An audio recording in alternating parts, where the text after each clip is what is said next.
जय हिंद भाई। अभी जो क्लास है ये जीके का रहने वाला है। इसमें जितने भी अपने करंट प्लस जो बेसिक अपनी स्टैटिक जीके है वो सारी कवर करेंगे। और अभी जो है सारे के सारे लेटेस्ट जितने भी अपने क्वेश्चन जो अभी फिलहाल में जो जितनी घटनाएं घटी हैं वो सारे इसमें कवर किए गए हैं। ठीक है।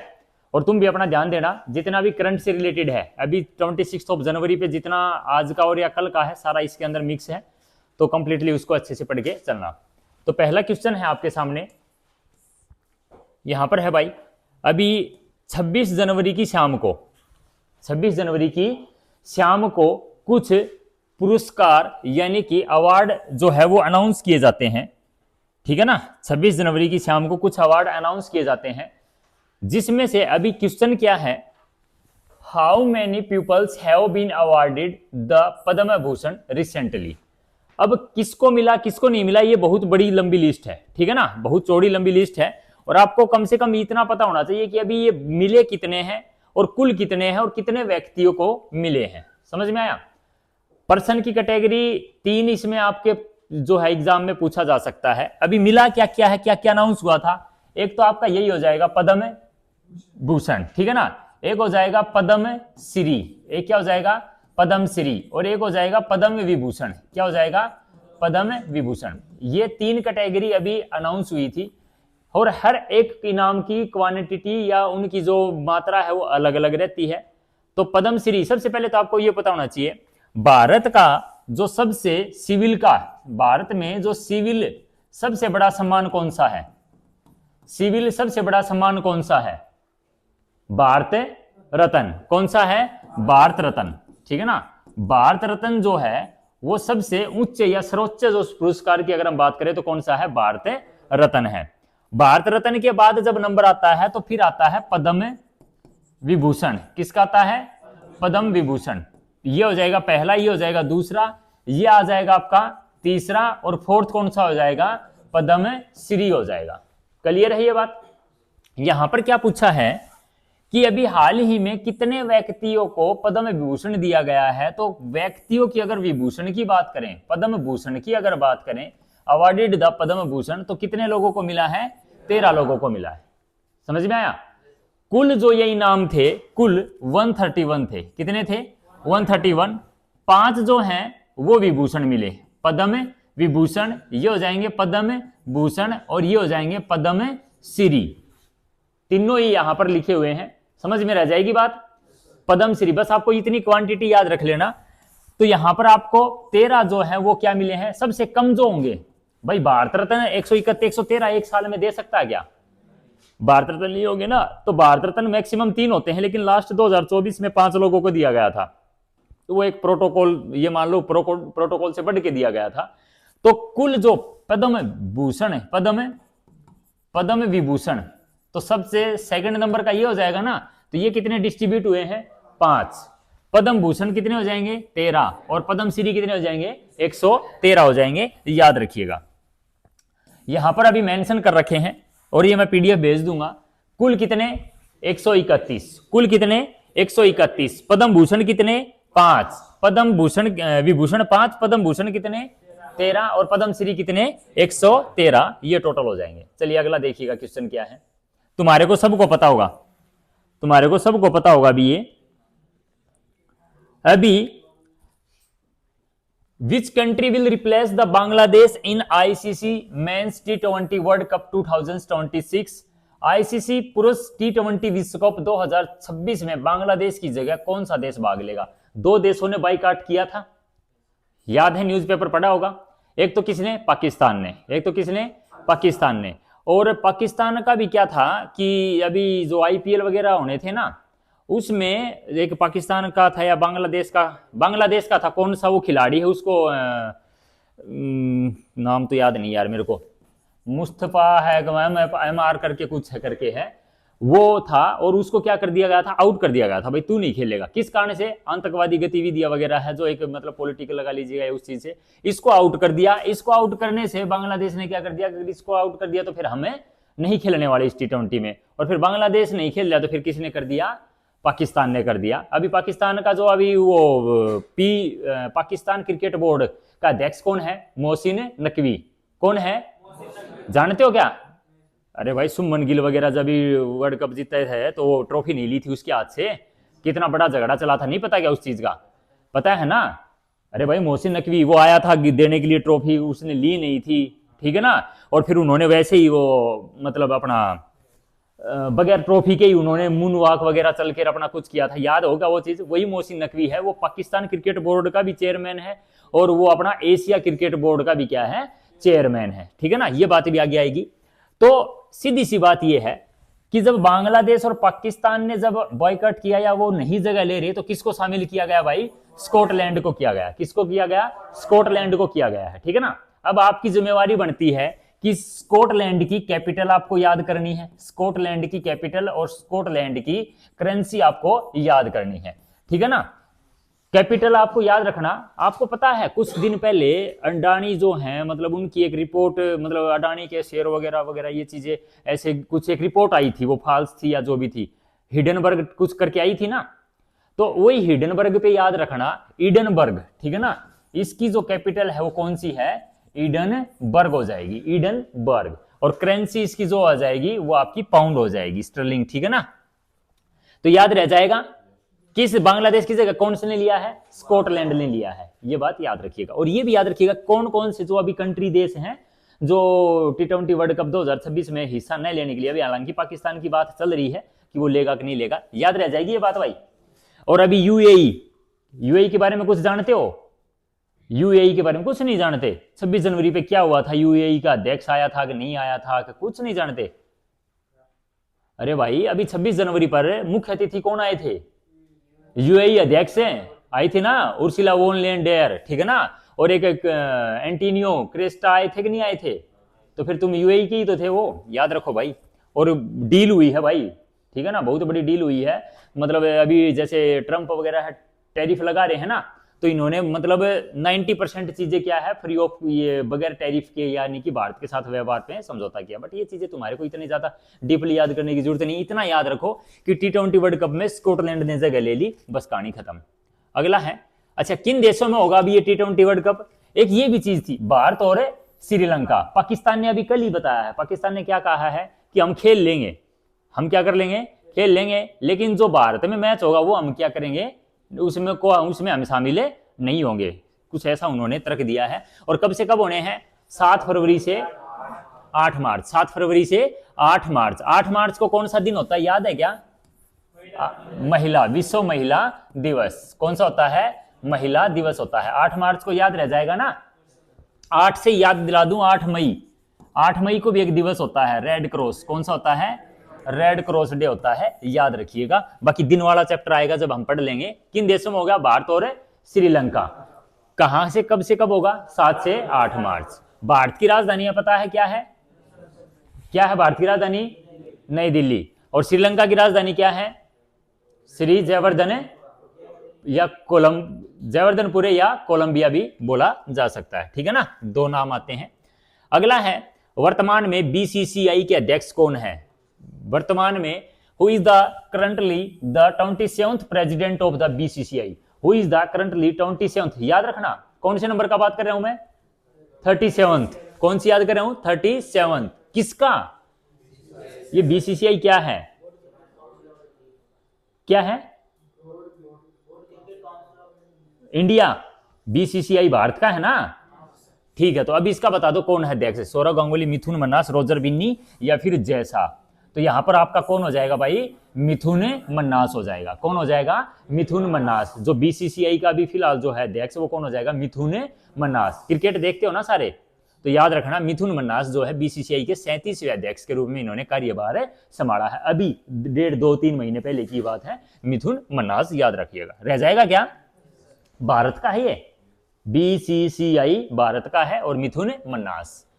तो फिर एसीसी का कौन है, एशियन क्रिकेट कमेटी का कौन है, मोहसिन नकवी। अभी हमने किया, कहां का है ये, पाकिस्तान का है। कहां का है ये, पाकिस्तान का है, मोहसिन नकवी। और अगर मैं आईसीसी इंटरनेशनल क्रिकेट कमेटी का अध्यक्ष आपसे पूछूं तो कौन है, जैसा। ये कहां का है, भारत, अमित शाह जी का जो लड़का है, ठीक है ना। तो यहां पर जैसा हो जाएगा आईसीसी का अध्यक्ष हो जाएगा। रह जाएगी बात याद या नहीं रहेगी, रहेगी।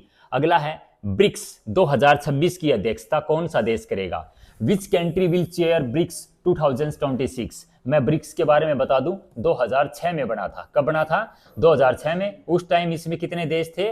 5, ठीक है ना। 1 2 3 4 5, यही नाम हम देशों के, ठीक है ना। उसके बाद में यहां पर अभी कितने हो सके हो रखे हैं? 10 हो रखे हैं। मतलब परमानेंट तो यही है, बाकी इसके साथ और कितने मिले हुए हैं? 5 और मिले हुए हैं। ब्रिक्स की जो स्थापना है वो 2006 में हुई, लेकिन अब की बार इसकी अध्यक्षता कौन करने वाला है? भारत करने वाला है। इसीलिए आपको ये याद रखना जरूरी है। ब्रिक्स 2006 में बना था। एक गठन होता है, मतलब हर एक देश का एक अलग अलग संगठन चलता है। कोई किसी तरीके से, कोई ट्रेड के ऊपर, कोई किसी सैन्य रक्षा के ऊपर, ऐसे कुछ बनाते हैं ये। तो ब्रिक्स की याद रखना इंडिया के अंदर या भी की बार। ब्रिक्स में कितने देश हैं मैं आपको बता दिया। ब्राजील, 20 है ब्राजील, रसिया, इंडिया, चाइना और साउथ अफ्रीका। ये मूल देश हैं जिन्होंने निर्माण किया था। और यहां पर आता है, यहां पर इसके अस्थायी अभी जो मिस्र, इथोपिया, ईरान, इंडोनेशिया, संयुक्त राज्य अमीरात, यूएई अभी इसमें क्या हुए थे? शामिल हुए थे। बाकी इतनी सी बात याद रखना, ब्रिक्स का सम्मेलन कहां होना है? भारत में होना है। कहां होना है? भारत में होना है। अगला है, हाथी गुफा अभिलेख कहां पर है? अच्छा, ये भाई एग्जाम में पूछा जा चुका है। हाथी गुफा अभिलेख कहां पर है? पंजाब में, हरियाणा में, उड़ीसा में, या फिर कहां पर है? तमिलनाडु में। तो कहां पर हो जाएगा भाई? ओडिशा में हो जाएगा। हाथी गुफा अभिलेख जो है वो कहां पर मिलेगा? ओडिशा में मिलेगा भाई, ठीक है ना। खारवेल, कलिंग राजा खारवेल के समय का है ये, ओडिशा में। बाकी मैंने मेंशन कर रखा है। देखो भाई इसमें क्या है, यहां पर है हाथी गुफा अभिलेख। क्या जानना जरूरी है? क्या जानना जरूरी है कि ये किसके टाइम का? ये तो सभी को पता है, उड़ीसा में है। उड़ीसा की कैपिटल याद है क्या? क्या हो जाएगी? भुवनेश्वर। क्या हो जाएगी? भुवनेश्वर। उड़ीसा की कैपिटल याद है? भुवनेश्वर। अगर मैं आपसे पूछता हूं कि खारे पानी की सबसे बड़ी झील कहां पर, तो भी कहां पर है? उड़ीसा। कौन सी है? कौन सी है? चिल्का। कौन सी है भाई? चिल्का। तो हाथी गुफा अभिलेख कलिंग राजा किसके टाइम का है? खारवेल का। और भारतवर्ष शब्द का सर्वप्रथम उल्लेख यहीं से मिलता है। भारतवर्ष शब्द की अगर मैं बात करूं, सबसे पहले कहां से मिलता है? हाथी गुफा अभिलेख उड़ीसा में।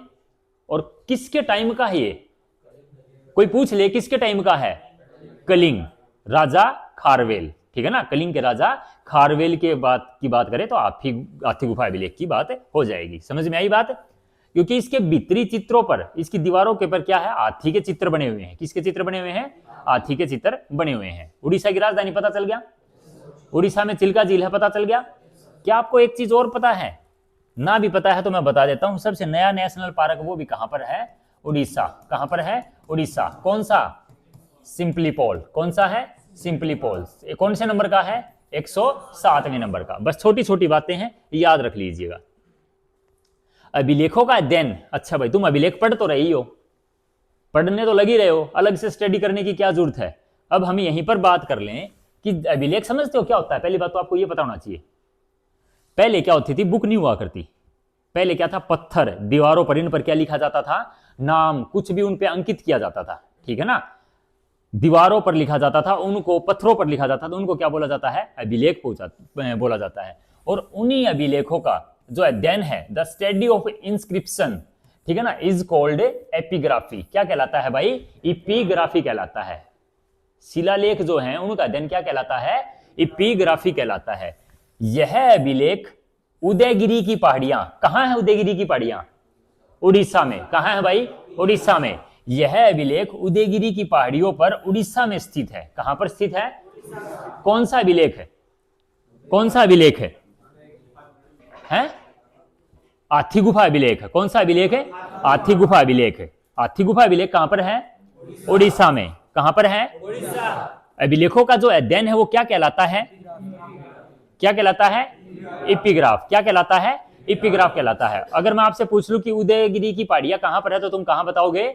उड़ीसा के अंदर। कहां बताओगे? उड़ीसा के अंदर। उड़ीसा की राजधानी क्या बताओगे? सिंपलीपाल। कहां बताओगे? उड़ीसा। चलिए आगे। अगला है, ऐहोल अभिलेख किस राज्य राजा के समय का है? ठीक है ना, ऐहोल अभिलेख भी पूछा गया है। ऐहोल अभिलेख किस टाइम का है? तो अभिलेख जो है ये किसके टाइम का है भाई? पुलकेशियन द्वितीय के समय का है, याद रखिएगा। उसके बाद में इसमें कोई ज्यादा वो नहीं है। सबसे पुराना वेद कौन सा है? कौन सा है?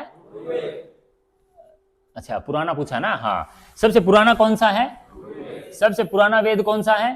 ऋग्वेद है। सबसे पुराना जो वेद है वो ऋग्वेद है। और सबसे नया कौन सा है? अथर्ववेद। कौन सा है? अथर्ववेद। सबसे पुराना कौन सा है? ऋग्वेद। सबसे पुराना ऋग्वेद, सबसे नया अथर्ववेद। सबसे नया अथर्ववेद कहा जाता है। अब इनके बारे में थोड़ा जान लो। जो गायत्री मंत्र का उल्लेख है, द गायत्री मंत्र का उल्लेख किससे मिलता है? ऋग्वेद से मिलता है। सामवेद का भारतीय संगीत, जो सामवेद है ना, अगर आपसे पूछ ले गायत्री मंत्र तो याद है ना सभी को, कौन सा होता है? हाँ हाँ, बस बस बस यही होता है। तो जो गायत्री मंत्र है ये कहां से मिलता है? ऋग्वेद से। 9वें मंडल में है, सूर्य देवता को समर्पित है। 9वें मंडल में है, सूर्य देवता को समर्पित है। भारत का जो संगीत है उसका जनक किसे कहा जाता है? सामवेद को। किसको कहा जाता है? सामवेद को कहा जाता है, याद रखिएगा। उसके बाद में है यजुर्वेद में मंत्रों और बलि के समय का वर्णन मिलता है। जो तीसरा है यजुर्वेद, उसमें मंत्र और बलि का क्या मिलता है? वर्णन मिलता है।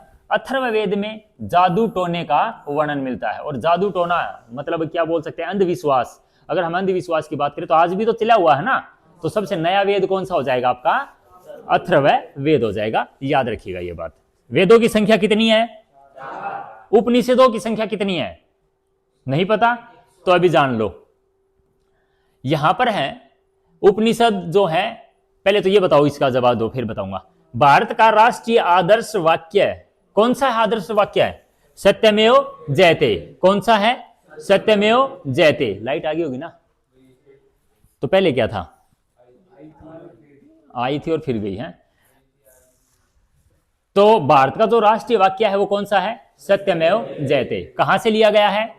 मुंडकोपनिषद से। कहां से लिया गया है? मुंडकोपनिषद से लिया गया है, सत्यमेव जयते। ठीक है ना? और ये कहां पर लिखा हुआ था सत्यमेव जयते? अशोक स्तंभ। कहां पर है? अशोक स्तंभ जो है, अशोक स्तंभ कहां पर है? सारनाथ। कहां पर है? सारनाथ। सारनाथ और किसके बारे में जाना जाता है? सबसे ज्यादा ना सबसे ज्यादा उपदेश दिए गए थे किसके द्वारा? गौतम बुद्ध के द्वारा। सबसे ज्यादा उपदेश किसके द्वारा दिए गए थे? गौतम बुद्ध के द्वारा। कहां पर दिए गए थे? सारनाथ में। कहां पर दिए गए थे? सारनाथ में, गौतम बुद्ध के द्वारा। गौतम बुद्ध जानते हो किस समाज की स्थापना की थी? बौद्ध धर्म की स्थापना की थी। किस धर्म की स्थापना की थी? बौद्ध धर्म की स्थापना की थी गौतम बुद्ध ने। जन्म कहां हुआ था? लुम्बिनी, जो कहां पर है? नेपाल में है। जो कहां पर है? नेपाल में है। ठीक है ना? गौतम बुद्ध का जो जन्म है नेपाल यानी कि लुम्बिनी में हुआ था। और इनको जो ज्ञान की प्राप्ति हुई थी वो कहां पर हुई थी? बोध गया बिहार में। बोध गया बिहार में इनको क्या थी? ज्ञान की प्राप्ति हुई थी, याद रखिएगा ये बात। अभी अपना जो क्वेश्चन था इस पे आ जाओ वापिस। इस पे आप लोगों ने अभी पढ़ा था कि भारत का आदर्श राष्ट्रीय वाक्य कहां से लिया गया था? तो भारत का राष्ट्रीय जो वाक्य है आदर्श, तो कहां से लिया गया था? मुंडकोपनिषद से लिया गया था। ऑप्शन कौन सा ठीक हो जाएगा? ए हो जाएगा। ठीक है ना? कौन सा ऑप्शन ठीक हो जाएगा? ए ऑप्शन बिल्कुल करेक्ट रहने वाला है। तो अभी यहां पर आप लोग मुंडकोपनिषद याद रखिएगा। किस चीज की बात हो रही है? आदर्श वाक्य सत्यमेव जयते। क्या मतलब है सत्यमेव जयते का? सत्य की ही जीत होती है, याद रखिएगा। चलिए बढ़ते हैं आगे। अगला है उपनिषदों की संख्या कितनी है? उपनिषदों की संख्या 108। पुराणों की संख्या 18। पुराणों की संख्या 18। पुराण 18 है। अब इसमें भी आपको एक चीज याद रखनी है। इसमें भी आपको एक चीज याद रखनी है। सबसे जो प्राचीन पुराण है वो कौन सा है? मत्स्य पुराण है। कौन सा पुराण है? मत्स्य। मत्स्य पुराण सबसे प्राचीन है। उपनिषदों की संख्या 108 है, पुराणों की संख्या 18 है, और सबसे प्राचीन कौन सा है? मत्स्य।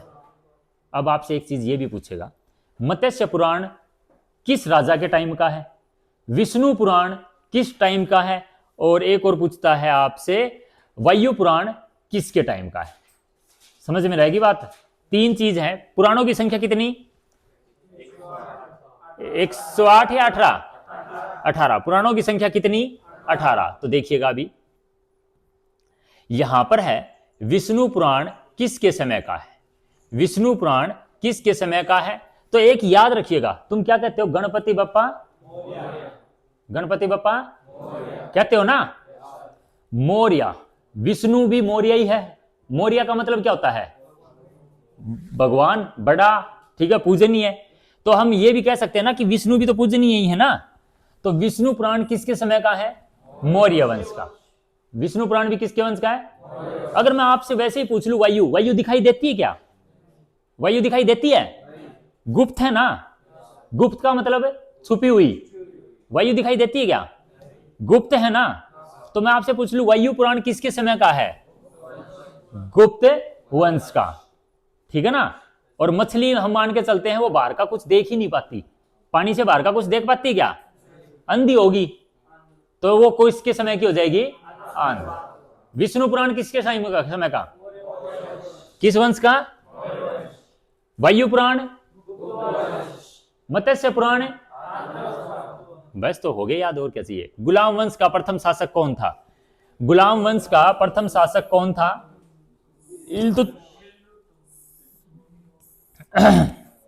गुलाम वंश का प्रथम शासक कौन था? इल्तुतमिश, बलबन, कुतुबुद्दीन ऐबक या फिर रजिया सुल्तान। गुलाम वंश, मोहम्मद गौरी, मोहम्मद गजनी, ठीक है ना। अच्छा, मोहम्मद बिन कासिम। भारत पर अगर किसी ने सबसे पहले किसी मतलब मुस्लिम आक्रमण अगर हम बात करें तो सबसे पहले किसने किया था? मोहम्मद बिन कासिम। किसने किया था? मोहम्मद बिन कासिम। कब किया था? 712 ईस्वी। कब किया था? 712 ईस्वी। उसी के बाद कहानी स्टार्ट होती है। तो गुलाम वंश का जो प्रथम शासक था वो आपका कौन हो जाएगा भाई? कुतुबुद्दीन ऐबक हो जाएगा। कौन हो जाएगा? कुतुबुद्दीन ऐबक। गुलाम वंश का मतलब इसने गुलाम वंश की स्थापना की थी। और पहले राज करने के लिए नहीं आए थे। मोहम्मद गजनी, मोहम्मद गौरी जो आए थे वो राज करने के लिए नहीं आए थे। वो सिर्फ और सिर्फ उनका मकसद एक ही था, क्या करो? लूट लो और अपने गांव में चलो, ठीक है ना। ये बस इसको पता लग गया था कि लूट के लेके जाना क्या है, जीवन व्यतीत करना है, अच्छा खासा यहाँ खाएंगे पिएंगे। तो वो कौन था? कुतुबुद्दीन ऐबक था, याद रखिएगा। उसके बाद में अगर हम गुलाम वंश की कहिएगा या भारत की एकलौती महिला शासिका, प्रथम महिला शासिका की बात करें तो किसका नाम आता है? रजिया सुल्तान। भारत की पहली महिला शासिका की अगर बात करें तो किसका नाम आता है? रजिया सुल्तान का नाम आता है, याद रखिएगा। और रजिया सुल्तान किसकी बेटी थी भाई? किसकी बेटी थी? इल्तुतमिश की। किसकी बेटी थी भाई? इल्तुतमिश की बेटी थी, याद रखिएगा, बस इतनी सी बात। उसके बाद में है विश्व का सबसे बड़ा द्वीप कौन सा है? Which is the world largest island या इजलैंड। विश्व का सबसे बड़ा द्वीप कौन सा है? सुमात्रा, ग्रीनलैंड, श्रीलंका और जावा। तो कौन सा हो जाएगा? ग्रीनलैंड। इसके ऊपर तो अभी कहानी खराब हो रखी है। इसके ऊपर ही तो कहानी खराब हो रखी है ना। कौन कब्जा करना चाह रहा है? अमेरिका। कौन कब्जा करना चाह रहा है? अमेरिका। तो विश्व का सबसे बड़ा क्या है? ग्रीनलैंड जो है वो द्वीप है। उसके बाद में है क्षेत्रफल की दृष्टि से सबसे छोटा राज्य कौन सा है? Which is the smallest state in term of area. क्षेत्रफल की दृष्टि से सबसे छोटा राज्य कौन सा हो जाएगा? गोवा। याद है भाई? गोवा की राजधानी पणजी। गोवा की राजधानी पणजी। अगर इन दोनों की बात पूछी जाए ना तो ये एक नदी है, मांडवी नदी। कौन सी नदी है? मांडवी नदी। अगर गोवा की बात की जाए तो किस नदी के किनारे है? मांडवी नदी के किनारे है, याद रखिएगा। और जनसंख्या की दृष्टि से सबसे छोटा राज्य है? जनसंख्या की दृष्टि से सबसे छोटा राज्य कौन सा हो जाएगा? सिक्किम। कौन सा हो जाएगा? सिक्किम जो है जनसंख्या की दृष्टि से सबसे छोटा राज्य है। भारत का सबसे लास्ट में आजाद होने वाला राज्य है गोवा। कब हुआ था? 1961 में, याद रखिएगा। उसके बाद हिमाचल प्रदेश की राजधानी याद है? शिमला। कौन सी है? शिमला। मणिपुर की राजधानी कौन सी? इम्फाल। कौन सी है भाई? इम्फाल। मणिपुर की राजधानी इम्फाल। और सिक्किम की राजधानी गंगटोक। कौन सी है? गंगटोक है, याद रखिएगा। समझ में आई बात? उसके बाद में है डाचीग्राम राष्ट्रीय उद्यान कहां पर है? Where is the Dachigam national park. कल करवाए थे। कहां पर है? जम्मू कश्मीर। याद है? तो डाचीग्राम 3 थे जम्मू कश्मीर में। जम्मू कश्मीर में कितने थे? 3। एक तो था कौन सा? सलीम अली। कौन सा था? सलीम अली, किश्तवाड़, डाचीग्राम। ये 3 नेशनल पार्क कहां पर थे? जम्मू कश्मीर में। तो यहां पर आपका क्या हो जाएगा भाई? जम्मू कश्मीर हो जाएगा। जम्मू कश्मीर की कैपिटल तो याद होगी, श्रीनगर। क्या हो जाएगी? किस नदी के किनारे है? किस नदी के किनारे है? झेलम नदी के किनारे है, याद रखिएगा। अगला है which is the longest river in the peninsular India, यानी कि प्रायद्वीपीय भारत की सबसे लंबी नदी कौन सी है? भारत की सभी को पता है, भारत की सबसे लंबी नदी, भारत की जो सबसे लंबी नदी है वो क्या है? गंगा। लंबाई की बात की जाए तो 25 पद। अगर दक्षिण भारत की बात की जाए तो क्या है? गोदावरी। लंबाई शायद 1475 या 1425 के आसपास इसकी क्या है? लंबाई है। दक्षिण भारत की सबसे लंबी नदी कौन सी हो जाएगी? गोदावरी नदी हो जाएगी। उसके बाद में है भारत की सबसे बड़ी ताजे पानी की झील कौन सी है? द लार्जेस्ट फ्रेश वाटर ताजे पानी की झील कौन सी है? डल है, चिल्का है, देवताल है, या फिर कौन सी है? वुलर झील है। तो वुलर झील कहां पर है? जम्मू कश्मीर में। तो कौन सी हो जाएगी? डी हो जाएगी। वुलर झील कहां पर है? जम्मू कश्मीर में। जो चिल्का बता रहे थे वो खारे पानी की थी, चिल्का जो बता रहे थे वो खारे पानी की थी, याद रखिएगा। उसके बाद है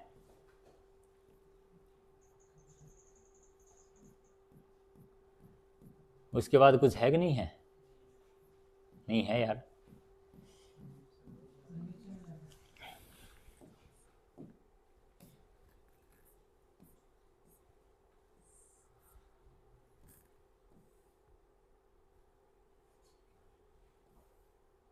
फिफ्टीन ही थे यार, 15 ही थे, ठीक है ना।